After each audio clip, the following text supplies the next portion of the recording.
Saludos amables televidentes, bienvenidos a este espacio Dinámica Económica, un programa de economía para todos. Hoy como cada día a esta misma hora por este mismo canal, dando la bienvenida a nuestro amigo y hermano Jairo Severino en este lunes. Igual para ti, hermano Delgado, y también para los amigos televidentes. Hoy es lunes, ¿eh? Hoy es 4 de julio, Jairo. Sí, hoy es día feriado, en Estados Unidos celebra su independencia. Pero los Estados Unidos ahora, el 4 de julio lo celebran en medio de nerviosismo también. 1776, sí, porque que sea un atentado. ¿Qué va? Eso pero nadie va a tener en Estados Unidos ese día, porque como ellos están esperándolo, no lo van a sorprender otro día. Eso no. Bueno. Pero además, un día como hoy, en la República Dominicana, hace ya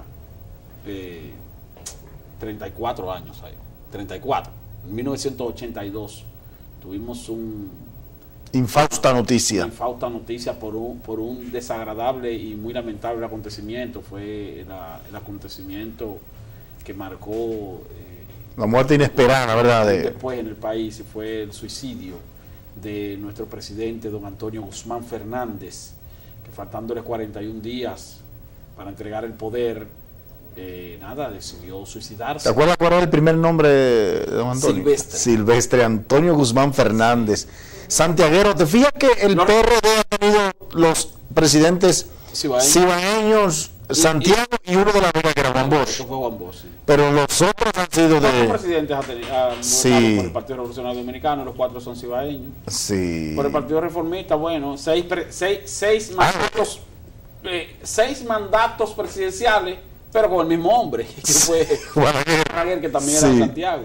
Así es. El sur, entonces el sur tiene... ¿Ha tenido cuántos presidentes? Bueno, presidente, tú sabes que tuvo al dictador Trujillo durante 31 años, que era de San Cristóbal, pero entonces ahora reciente, bueno, el presidente Danilo Medina, que es de San Juan, y de la capital, bueno, el presidente Leonel Fernández. Sí, capitaleño ese. Sí, ese capitaleño. Sí, ese de Villajuana.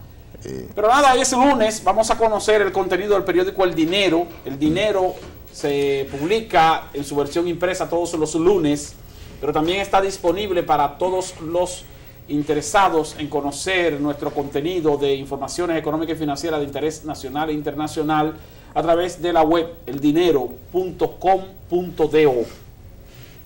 Así es, cualquier cosa. Hoy, Delgado, tenemos como siempre un contenido muy útil para el segmento al que va dirigido el periódico El Dinero, que es obviamente el pueblo dominicano. Y la información principal de hoy, tenemos varias informaciones buenas, Delgado, pero la principal tiene que ver con un trabajo que hizo nuestro periodista Windler Soto respecto al papel que juegan los bancos en la estabilidad financiera y económica de América Latina y lo que ha sucedido con ellos, que en medio de una ralentización, o sea, como una disminución del ritmo de crecimiento de las economías, entonces los bancos han estado inmunes en América Latina. Se han mantenido en crecimiento constante y en un dinamismo constante también. Lamentablemente, y eso sí lamentablemente no nos han puesto la portada tampoco, no nos han puesto la portada, lamentablemente. Nuestro director de cámara se encarga de eso ahora mismo. ¿Eso se encarga de eso? Sí, eso viene ya casi. Eso viene. Okay, dale. Entonces, lamentablemente los bancos comerciales se han enfocado más en los financiamientos al consumo que a la producción. Eso tiene que ver también no con una intención directa de los propios bancos, sino también con una situación de mercado. O sea, aquí lamentablemente en la República Dominicana y en el ámbito internacional, en la región también, se ha impuesto el consumo sobre la productividad y eso hace que, bueno, que entonces los financiamientos se enfoquen donde hay demanda. Comercio y consumo es el principal sustento o son las principales áreas de financiamiento de los bancos comerciales, de servicios múltiples. También, por supuesto, está el área de... Tú hablas de comercio y consumo, ¿verdad? Comercio y consumo. Comercio y consumo. Pero también, ojalá un día haya un poco más de... la ponderación de la parte de producción suba dentro de la cartera total. Porque un país que no produce, un continente que no produce, pues tiene problemas para generar empleos, generar oportunidades, generar divisas. La producción, el área industrial. Así es. Financiamientos a la manufactura. Tiene que haber mayores facilidades para los financiamientos a la manufactura y también para los financiamientos al sector agropecuario, que es un sector muy vulnerable. Sin embargo, fíjate que en el caso, por ejemplo, de República Dominicana, nuestra dependencia del sector agropecuario todavía es alta. Este país es un país eminentemente agrícola, eminentemente productor.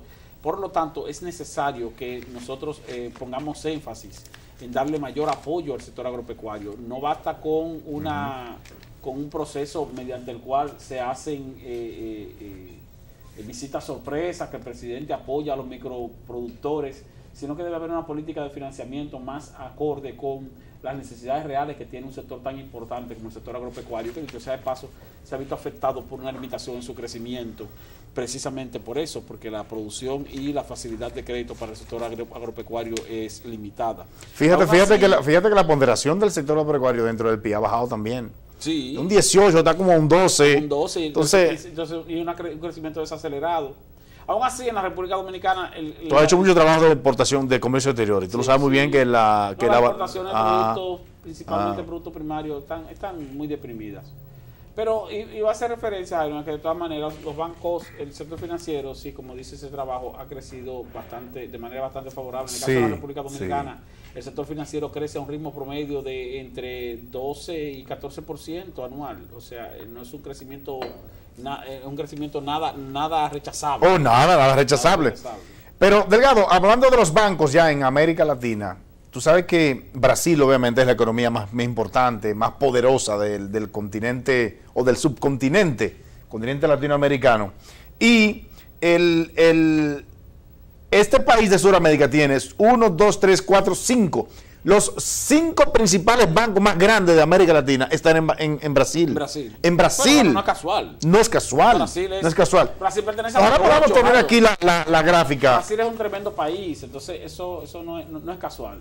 Pero mira, aprovechamos ahora también, a propósito de eso que estamos hablando, de que tú recuerdas que la semana pasada hablamos de que la revista internacional de finanzas de Banker le dio al Banco Popular la colocación de uno de los 1000 bancos más grandes del mundo. Y recientemente también vimos que The Banker asimismo hizo la misma publicación haciendo referencia al Banco de Reserva. O sea que es la primera vez, por ejemplo, que entra Reserva en ese ranking. 2 bancos de República Dominicana están entre los 2 bancos, entre los 1000 bancos más grandes del mundo, lo cual es bastante favorable. Eso es importante, no solo el Banco Popular, sino también el Banco de Reservas. Fíjate el gráfico como tú haces referencia. Sí. O sea, los bancos más grandes del área de la América Latina están en Brasil. Y Brasil es una de las 8 economías más grandes del mundo. Brasil sigue teniendo un poderío extraordinario, una influencia extraordinaria en términos económicos, a pesar de la situación política y financiera que vive actualmente. El 9º banco más grande de América Latina tiene activo por 70 mil millones de dólares. O sea, es un poquito más del PIB de nosotros. 70 mil millones. El 9º banco. Es más grande que la República Dominicana. La economía dominicana. Y ese banco es Santander de México. Pero el Banco do Brasil, como dicen los brasileños, do Brasil, tiene activo por 591 mil millones de dólares. O sea, fíjate qué capacidad, una cosa impresionante. O sea, ese banco puede comprar, si quiere, varios países. Varios países, sí. Puede comprar el Producto Interno Bruto de varios países. Entonces, por eso es también, porque ahí yo quiero traer este tema que te va a gustar mucho. Aquí tenemos un Bandex, por ejemplo.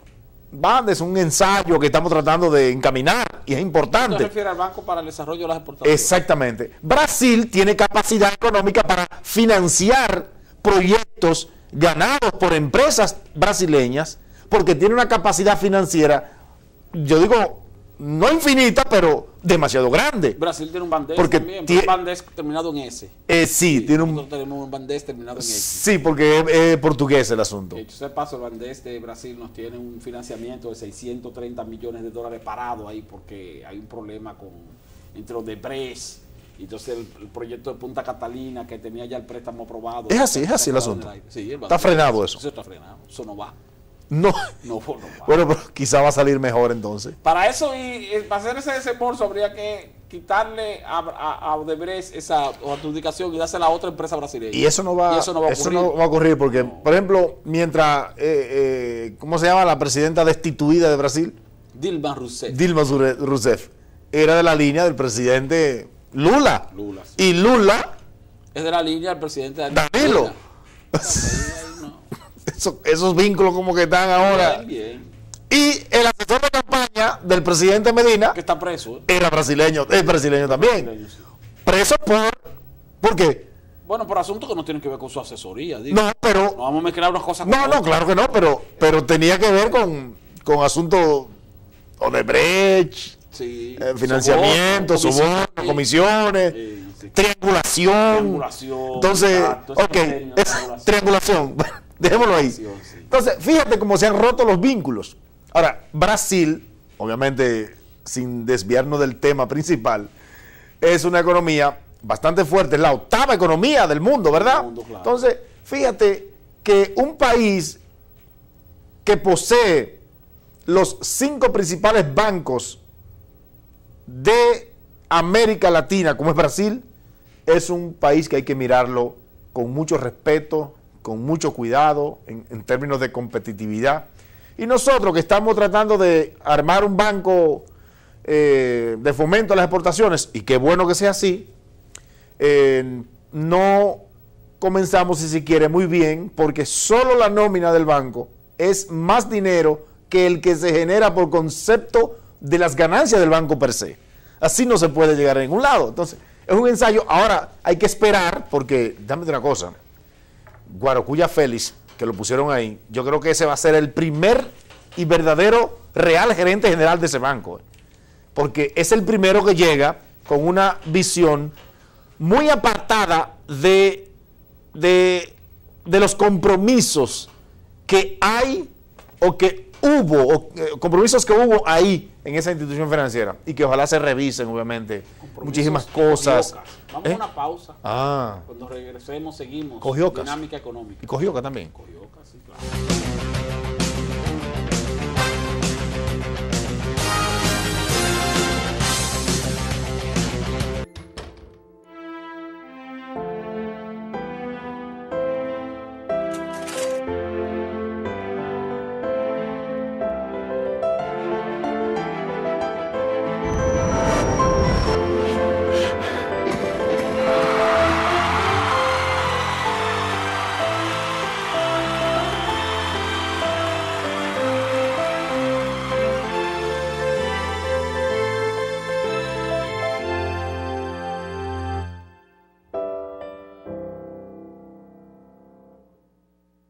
¿Por qué es importante un sistema de pagos moderno y eficiente? Ha llegado el fin de mes y esperas la entrega de tu sueldo. Ya has calculado el pago de tus cuentas. Préstamo, casa, carro, luz, teléfono, estudios, comida. Pero imagina que solo te pudieran pagar en efectivo. Y no existen instrumentos de pago modernos y confiables que te faciliten cumplir a tiempo con tus compromisos. Esto afectaría tu vida diaria y también la vida de tus relacionados y de las demás personas. Quedarías mal. Perderías muchas oportunidades y tiempo. Para facilitar el uso eficiente del dinero en compras, ventas, pagos y transferencias, el Banco Central garantiza el adecuado funcionamiento del sistema de pagos, creando normas y reglamentos, autorizando instrumentos de pagos, tarjetas de crédito, débito y prepagadas, cheques, pagos móviles, transferencias nacionales y a Centroamérica, para que la población pueda realizar sus actividades económicas con rapidez y seguridad. Pagos en tiempo real y tránsitos mínimos, logrando un notable ahorro de tiempo, contribuyendo así al buen funcionamiento del sistema financiero y de la economía. Porque un sistema de pagos confiable es parte importante del esfuerzo que hacemos para convertir tus sueños de hoy en tus logros de mañana. Campaña de Educación Económica y Financiera del Banco Central de la República Dominicana, por la estabilidad y el crecimiento.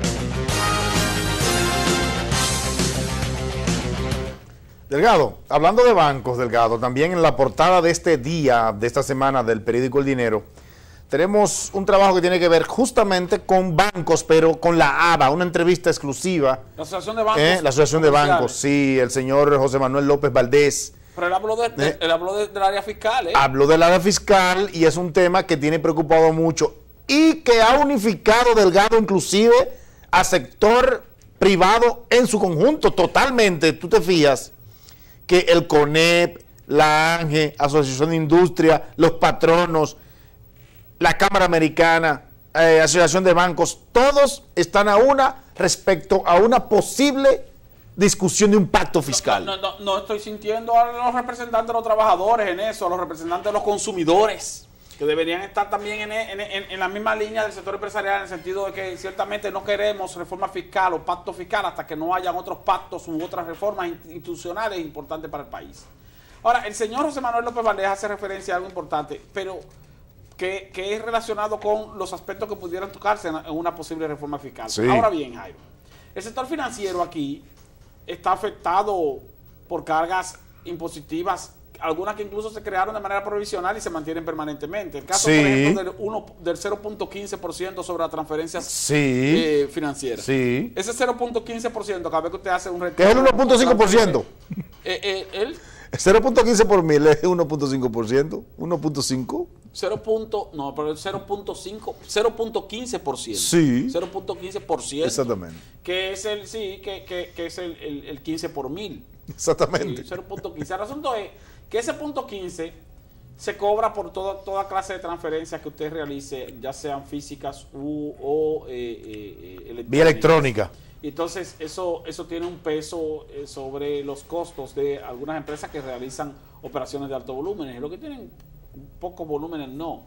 Y también está otro impuesto que... Pero perdón, él dice que ese impuesto también incentiva la banca informal o las transacciones informales.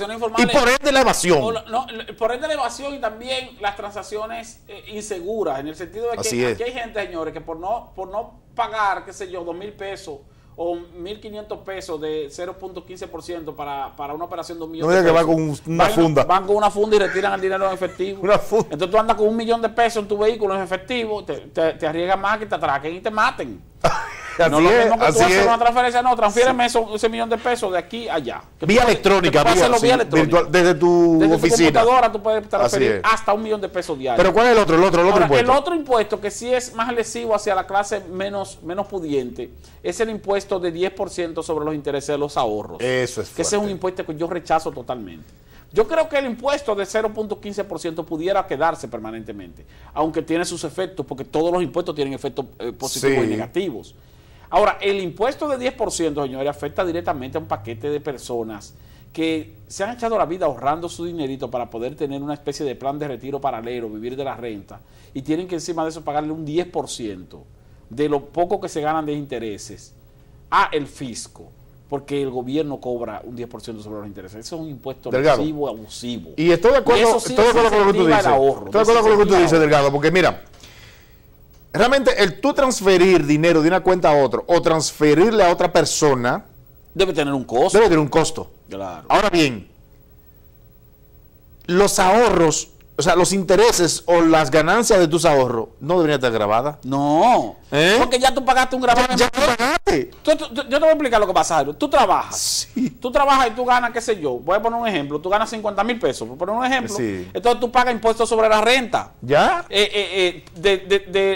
A partir de los 36,000 pesos, 34,000 pesos, a ti te cobran impuestos sobre la renta. Hasta los 50. O sea, que te cobran un impuesto sobre la renta sobre... 27, sobre los 27 estamos hablando ahora. O 16,000 pesos. 27. Que es un 27% cuando tú lo prorrateas. Sí. Entonces, ya tú pagaste impuestos por la renta que recibiste, fruto del trabajo que realizaste. Así es. Entonces tú, de ese trabajo que tú realizaste y recibiste un dinero que ya te le descontaron impuestos, tú agarras un chin. Tú dices, déjame ahorrar este chin para yo tener un ahorro guardado. Por si acaso pasa algo. Por si acaso. Sí. Entonces, tú estás ahorrando del dinero que ya pagó impuestos. Así es. O sea, el dinero que ya pagó impuestos es el que tú estás ahorrando. Sí. Entonces, después que ese dinero que ya pagó impuestos comienza a generar intereses, entonces el fisco te cobra intereses por un dinero. El 10%. Sí, un 10%, por los intereses que está generando un dinero que ya tú pagaste por él. Porque tú fuiste grabado previamente. Otra cosa. Tú estás pagando doble impuesto. Otra cosa, Delgado. Tú estás pagaste impuestos durante toda tu vida. Normal, sobre tu salario, Sí. y después lo poco que ahorraste, cuando ya lo tienes ahorrado, y ya no tienes deuda con el fisco, porque tú le pagaste al fisco por todo lo que te entró. Entonces tú ahorras un dinerito en el banco, y cuando lo ahorras el fisco te dice, no, ahora tú tienes que darme también impuestos sobre eso que tú estás ganando. Son los de beneficios, interés. sí. Pero de intereses de qué, si es un dinero que ya tú me lo grabaste. Y encima que me lo grabaste, ahora me estás grabando lo poco que yo le puedo sacar a ese mismo dinero. O sea, es un doble tributo, señor. Eso es lo que ocurre. Y por eso ese 10% sobre los intereses es injusto. Muy injusto. Si yo te hago una transferencia, Delgado, porque te compré un inmueble, por ejemplo, Sí. ahí también pago más de 2 veces. 2 veces paga. Porque tú pagas Pago la transferencia como tal. el impuesto a la transferencia es 0.15. Sí. Y paga el impuesto de transferencia inmobiliaria. Y se hace, que es un 2% sobre el valor del inmueble. Entonces, o no, 2%, creo que es más. Porque eso desincentiva la inversión. Eso desincentiva la Totalmente. inversión. O la informalidad. Sí. O la Aparte, informalidad. entonces, como ya no compraste ese inmueble, Sí. tienes que pagar impuestos sobre el activo. Ya también. Entonces, ese impuesto de 1% sobre ese activo que ya tú tienes. Pero aparte de eso, si ese inmueble vale más de 6 millones de pesos, tú tienes que pagar también un impuesto por el IPI, impuesto a la propiedad inmobiliaria, Así es. que también pesa sobre el propietario. Entonces son 4 impuestos. O sea, que la estamos ARA plantea ampliar base y bajar tasas. y bajar tasas, que es la propuesta que se conoce públicamente, la única hasta ahora, la del CRES, que es un proyecto de ley de pacto fiscal o reforma profunda fiscal, y la otra ley, que es la de responsabilidad fiscal, que son dos cosas totalmente diferentes. Vamos a una pausa, venimos con más de Dinámica Económica.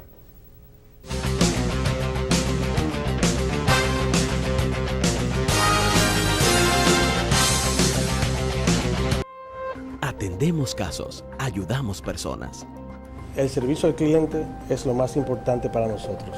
Tratar a cada persona como un miembro de la familia es nuestra prioridad. Brindar las mejores atenciones es nuestra misión. Yo fui víctima de un fraude electrónico vía internet. Pude ir al banco del cual me fue sustraído el dinero a tratar de que me dieran auxilio. Llegué a ProUsuarios, hice la reclamación formal y para mi sorpresa, la superintendencia resuelve que el banco me devuelva mi dinero, ya tú sabes. Sentí en ProUsuarios un equipo dispuesto a darme servicio. Así me sentí en ProUsuarios. Superintendencia de Bancos de la República Dominicana. Cuentas con nosotros. Ya no hay que hacer malabares. Móntate, múdate y resuelve con los préstamos de la Nacional, con tasas fijas y sin malabares. Así de fácil lo vas a lograr. Compra tu vehículo, tu casa y resuelve lo que desees. Financiamientos disponibles con tasas fijas desde 1 hasta 5 años. Oferta disponible en alnat.com.do. Ciertas condiciones se aplican. Asociación La Nacional, tu centro financiero familiar, donde todo es más fácil.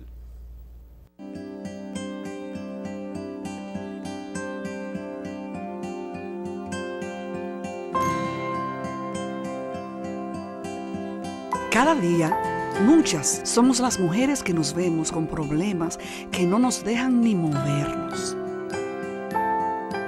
Que se sienten como si tuviéramos una montaña encima. Mi mamá y mi abuela me enseñaron que a veces esa montaña no se va a mover, que la que se tiene que mover eres tú.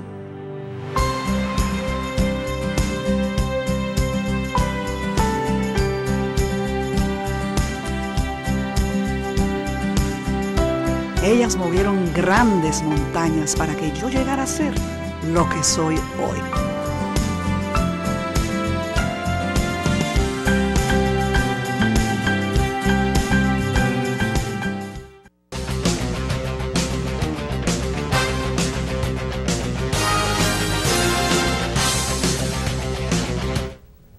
Severino, mira, tú sabes que uno se queja de que el gobierno, la clase trabajadora tiene salario muy deprimido, principalmente, por ejemplo, los policías militares. Sí. Entonces yo no me explico Pero cómo es cierto, eso es cierto. No me explico cómo es que en los últimos 6 años la nómina del gobierno, pago de salarios y remuneraciones, se ha multiplicado, se ha duplicado y ha crecido en un 126%. ¿Qué significa eso? A ver, Bueno, para que tú explícame tengas una idea, en el año 2010, eso. A ver. el gobierno gastaba en pagos de remuneraciones 73.200 millones de pesos. 73.300 millones de pesos. Y ya para el año 2015 gastó 153.700 millones, casi 154.000. O sea, un aumento de un 126%. Y yo me pregunto, ¿cómo es que la nómina se ha sobreduplicado en el Estado? Es un 5% del PIB. Quiere decir que en 6 años... ¿De qué país paga el 5% de su producto? No, pero es una locura. En salario del Estado. En salario del Estado. Es una cosa exagerada. No. Entonces, tiene que haber un error ahí. Estamos hablando de que la nómina, el gasto de nómina, se ha más que duplicado.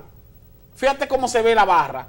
Cada par de barras es un año, 2010, de arriba hacia abajo, 2011, 2013. Aprobado y ejecutado. 2016, aprobado y ejecutado. Que ese es otro punto. Fíjate que en el año 2015 se aprobó. En el 14 y el 15 pasó 139.000 millones de pesos. Y se gastaron 153.700. ¿Y por qué pasó eso? O sea, se ejecutó un 10% más de lo aprobado. O sea, no solo se ha duplicado la nómina en términos presupuestarios, sino que también se ha exagerado o excedido en el gasto sobre la duplicación que ya previamente se hizo, lo cual es una barbaridad. Eso pasó 2014, 2015. Ahora, yo te digo, ha crecido la cantidad de empleados en el doble de lo que teníamos hace 10 años.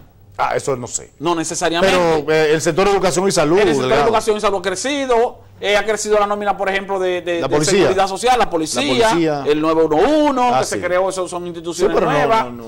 Los guardias y los policías y los militares también, eso va creciendo constantemente. Ahora, lo que ha ocurrido también ahí es que aquí ha habido ajustes de salarios y de remuneraciones exageradas para determinados sectores del gobierno, Jairo.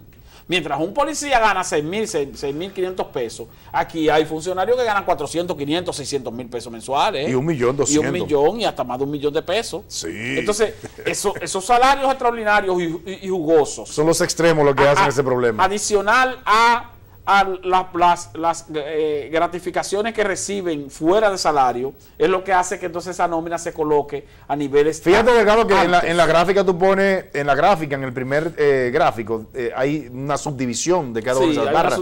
Están remuneraciones, sobresueldos, dietas y gastos de representación. Entonces, donde dice remuneraciones, ahí están incluidos. En las remuneraciones se incluyen los sueldos para cargos fijos y los sueldos para personal temporero. Ajá. Entonces son sueldos, pago de sueldos, jornadas jornales y honorarios. Así es. Entonces, esos sobresueldos, por ejemplo, Jairo. Óyeme, ¿qué es eso de sobresueldo? ¿Qué significa eso? No, eso es que horas extras o sueldos que se pagan fuera de tu salario normal porque tal vez tú vas a desarrollar un trabajo adicional al que tú desarrollas. Dietas y gastos de representación. En dietas y gastos de representación, este gobierno gastó el año pasado 1.130 millones de pesos, Jairo. Sobre todo una cosa importante, Delgado, también, en la medida en que sube la nómina, o sea, el monto que se destina a nómina, también sube el monto que se destina a la seguridad social. A la seguridad social, sí. ¿Qué es lo que tú reflejas ahí? Ahí aparecen 15.116 millones de pesos, que eso se justifica en eso. Casi 4.000 millones respecto a 2014. Se justifica en el hecho de que si tú estás pagando una nómina de 125.000 millones de pesos, es lógico que tú tienes que pagar más o menos un 10%. Así es. Y quizás un más de un 10% de 15.000 millones de pesos por el asunto de la seguridad social. En términos legales sería más o menos un 14%, pero como es hasta un tope de salarios, los que tienen salarios de lujo altísimo no necesariamente pagan tanto. Pero la verdad es que es un punto a tomar en cuenta y esa es parte también de lo que le llama la atención al sector empresarial cuando hace referencia a que el gobierno tiene que revisar también sus políticas de gastos. Porque, es por eso, Jairo, es ahí. Se justifica que la nómina pública crezca, pero que crezca en un 126% en apenas 5 o 6 años, eso es mucho. Sí, es demasiado. Eso es demasiado. Es demasiado. Creo que hay un problema de desorden mayúsculo y si hay que ponerle algo más es en grado superlativo. Señores, muchísimas gracias por el placer de su sintonía. Será hasta una próxima Dinámica Económica.